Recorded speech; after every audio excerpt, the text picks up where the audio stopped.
gonna make a little separate. I want to make a little separate thing because we spent most of the consequences. And Credit's just going,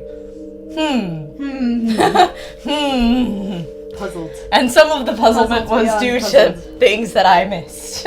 Right. Completely. Whoops. Oh, but it was very blind. So, you know. Because honestly, if you find everything, there's still, you know, obviously unanswered questions. They still, like, bring up a bunch of questions at the end, like, oh shit, like, what's going on here? But, like, everything else is generally wrapped up. Right.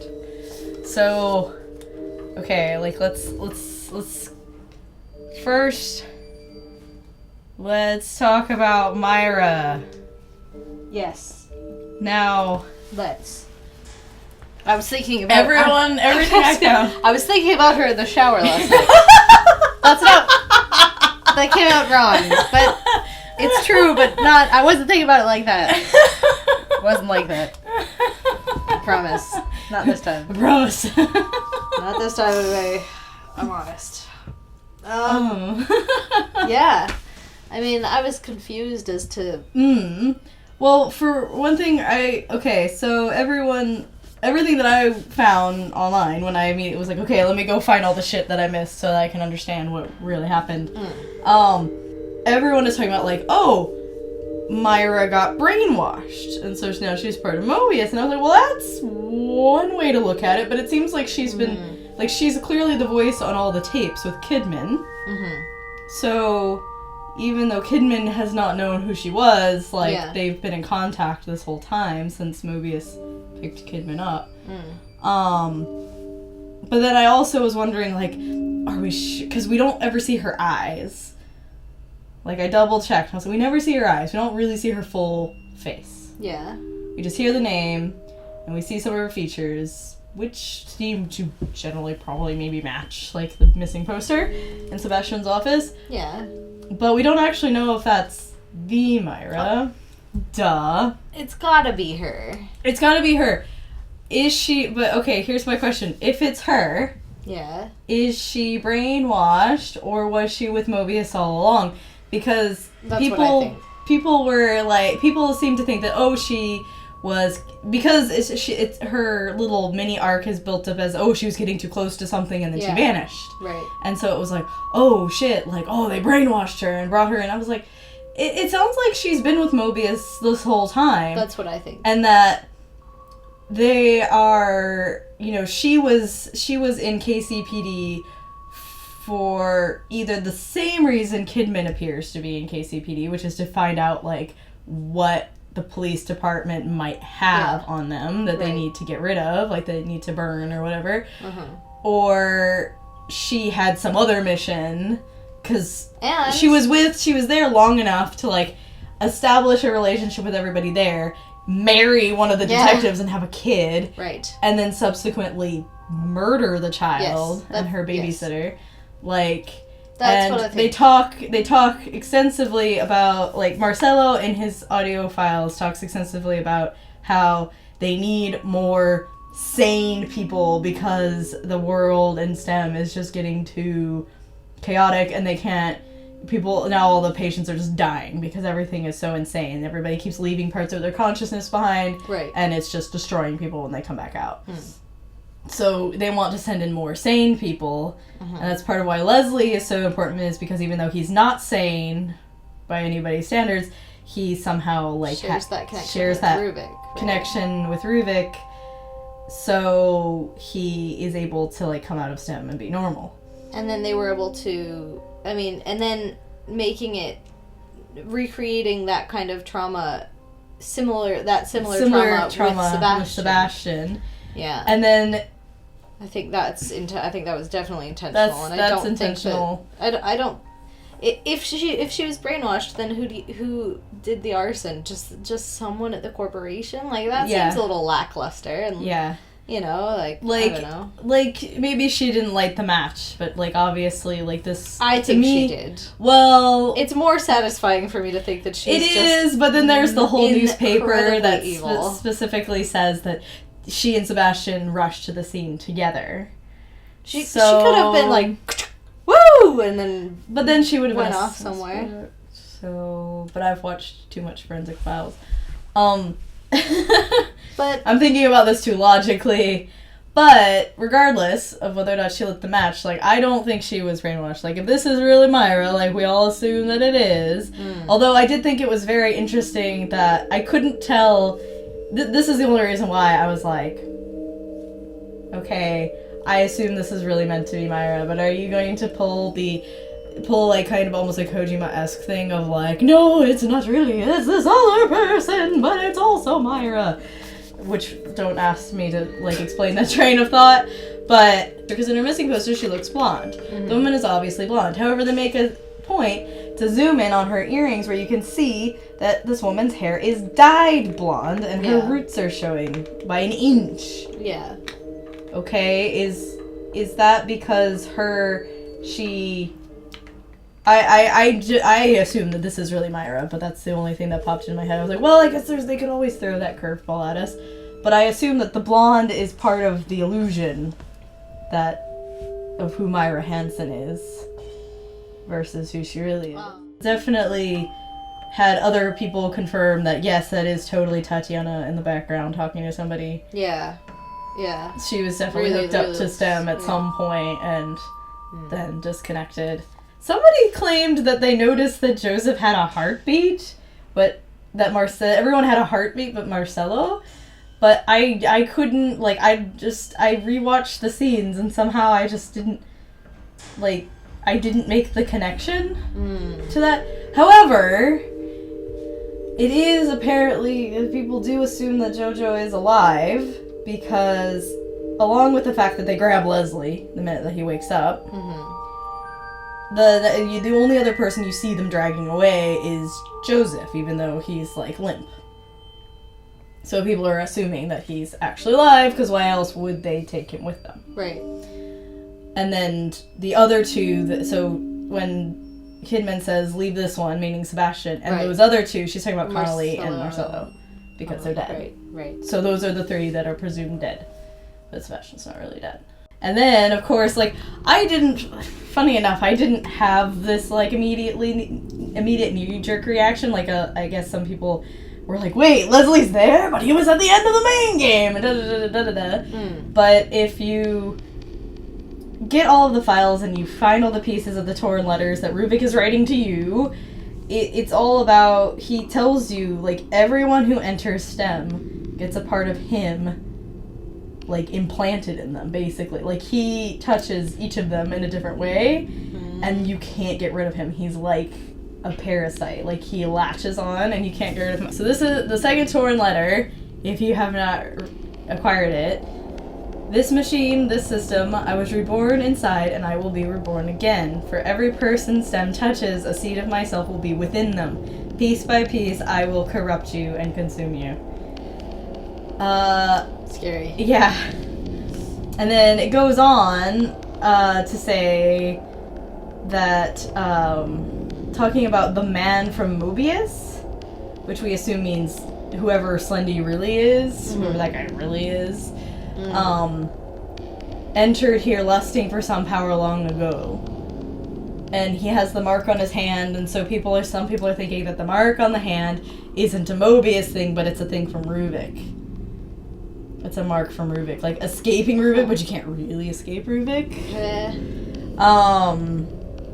As for you, kid, even if you happen to escape, I will leave my mark on you as I did to him. So, and he calls her... It's pretty vital piece of information that he calls her were kid, unable right? to find. Right? These seem pretty important. It's God a shame damn. it's a shame that they're not slightly more linear in acquisition, but there are some files that I legit was just either dumb and I missed entirely, or I just didn't get close enough to the prompt, so I didn't realize that wasn't just like the stack of papers that's a prompt, but it was actually something. But he called, like, figuring out that the letters are from Rubik, he calls you kid. He calls you kid, just like Slendy calls you kid.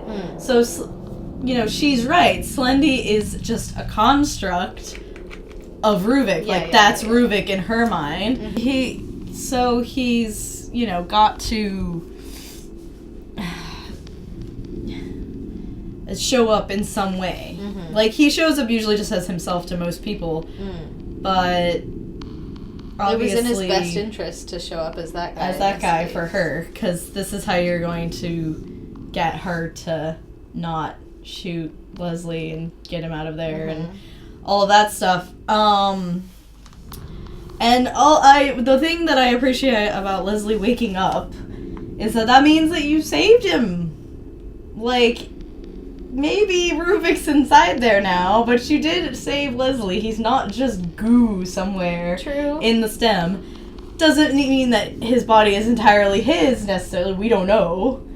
We don't know. Since Rubik could take full-on control of Leslie at times, that's gotta mean something. I mean, and he does call him his vessel and stuff like that, so he must be really embedded in there. And then I was also thinking, like, why is it that Leslie's just, like, waddling out the gate at the end of the main gate? And nobody sees him. Like, nobody notices this, like, this patient. But if he was the goal, like, if they wanted to get him out of there, why is it that they would they're just why would they let him? We've done this entire operation to get this crazy man out of here. And now we're just, stay here, crazy man. I need a piss. And then just go off to the bathroom and let him wander away. That goes back to the idea that since Rubik basically makes himself a parasite inside your mind, and you can't, even once you leave STEM, you can't get rid of him. Right.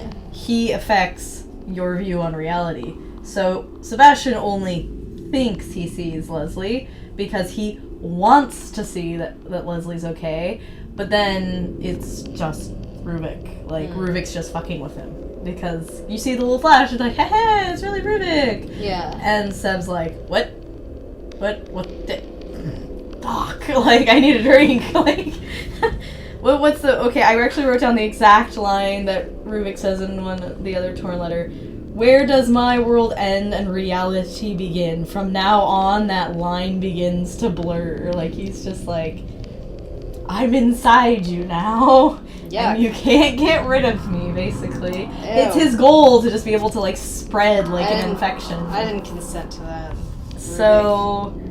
Gross. Yeah, everyone who's come in contact with STEM has some imprint of him in some way.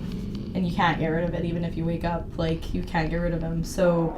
From now on, your sense of reality is going to be blurred by what he's put in your head. That's super cool. See, that's super cool. I don't know. I just think that, like, now what they could do... Okay. Now, I've felt this way for a long time, but I may have mentioned once before that I'm not crazy about Resident Evil 4, 5, and 6. But I think that they could just kind of, they don't really need any more Resident Evil games. Like, that story has been done and done and done. And it's been, like, that dead horse has been beaten hard. If you want to continue this series, you need some seriously new ideas. Zombies or no. They don't have, and they've got nothing else. Like, I don't care what else. If Resident Evil 7 came out and just happened to be somehow, like, mysteriously amazing, cool, but, like, that's... I don't see that there's I would say, in my mind, there's, like, a 0.5% chance of that happening. There's just no way you can get an interesting story now that it's gotten so convoluted and complicated and... obnoxious, and I don't think anyone can deny that after 6 coming out. Yeah, especially after 6, you would have to do not me. Not you would have to retcon. You would have to do like an X-Men level retcon of just wipe the slate entirely clean and just be like, new story, same characters, like pretty much. Just wipe it out. So I think they could just lay that beaten dead horse to rest and focus on this series because now that's an idea. Look, this could obviously there's going to be a sequel because again it did really well, and even if we haven't heard Or did they announce? No. No, okay, alright. No, not that I know But of. it doesn't matter. It doesn't matter. It's going to get a sequel because it made a lot of money. Yeah. So that's just going to be the way it is. And that's fine. Like, this is a good idea. And at this point, it's a hell of a lot better idea than whatever Resident Evil would think of coming up with. Because it's just like, every time they feel like they need bigger monsters. Oh, we need something bigger. We need something bigger because We need something bigger. because that's what all the Westerners are doing, right? All the Western games, they just keep making it bigger, just like the dude's muscles, and it's it doesn't substitute for good storytelling. Yeah. Like, yeah. It really doesn't. Like, you can have a technically shit game, Deadly Premonition, right, and have an amazing story and have something that's like really enjoyable to play despite all of its bugginess, that you're just like, you're beating your head against the wall because of those driving controls.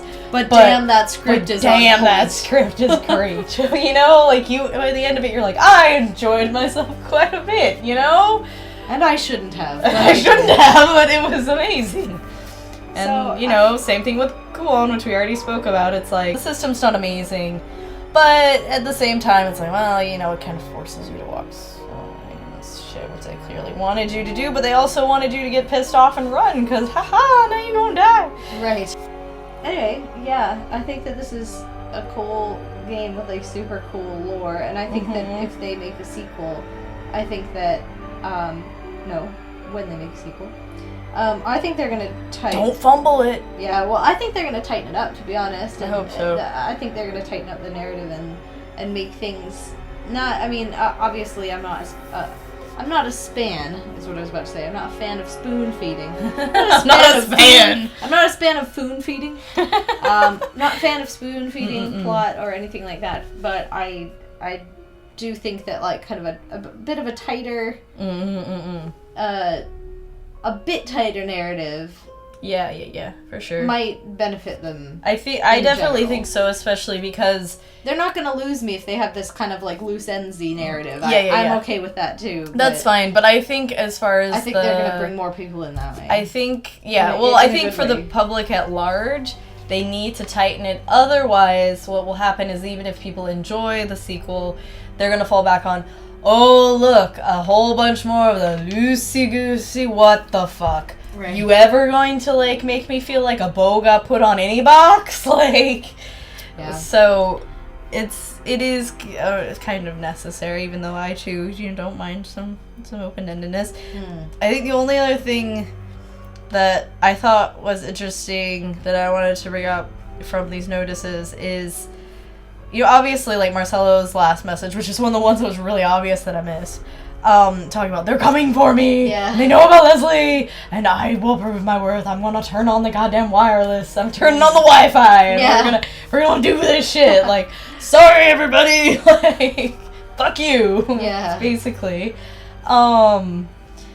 We missed that, but the part that got me, it is interesting to hear him kind of, the way he seems to be, like, he feels very untouchable, like he's intrigued and then he's untouchable, and he straight up thinks, oh, Ruben won't even notice if I take some of his research, why would he pay attention to the journals? And it's like, he would, I'm pretty sure he keeps a pretty good eye on that stuff. He doesn't want anybody touching his shit. And then from there, like, he starts becoming like, oh, wow, you're becoming too much of a hassle. Like, you need to come over here and fix this shit that I've been trying to shield you from. And, I made a mistake in, like, letting you work by yourself and all this crap. And then he gets really upset when, we did find the one about him, being like, whoa, he's just a brain now. Right. But we missed the one where he feels, it's a message where he talks about, like, oh, I found the notes from Rubik that are about making the Wi-Fi system. Mobius doesn't know about them yet. I'm going to make this in secret. And because he doesn't want them to take it away from him, he wants to show that he can do this by himself. He has inferiority complex from his pupil. But then the way he says it, lest they, meaning Mobius, take this from me as well. I'm like, that's a weird. Do you mean because they didn't take STEM away from you, but you did eventually have to kind of fess up and say that your pupil had something to do with it. But then this is also coming after, like, finding out that he's just gray matter, so does he actually feel some kind of thing, like they took Reuben away from him? Like, some kind of weird, warped, like, mentor, student, like, mentality, like, there's, like, actual closeness, because, I mean, they were in contact since the guy was, 10 or something, like, so... I think that's definitely a thing. It was a really strange line, and that's what I got from it, was that he saw them as, they took Rubik from me, so I'm going to keep this from them, and I'm going to prove to them that I'm just every bit as important, so they need to hang on to me. Right. Basically. I think that's all my notes. And so... That's the evil within. So that's Kidman's story. Don't forget about me. We're about to. We're gonna go play as the keeper. Sebastian Castanedi. Sir Sebastian of de la Castellano. De la Castellanos. Encarnacion.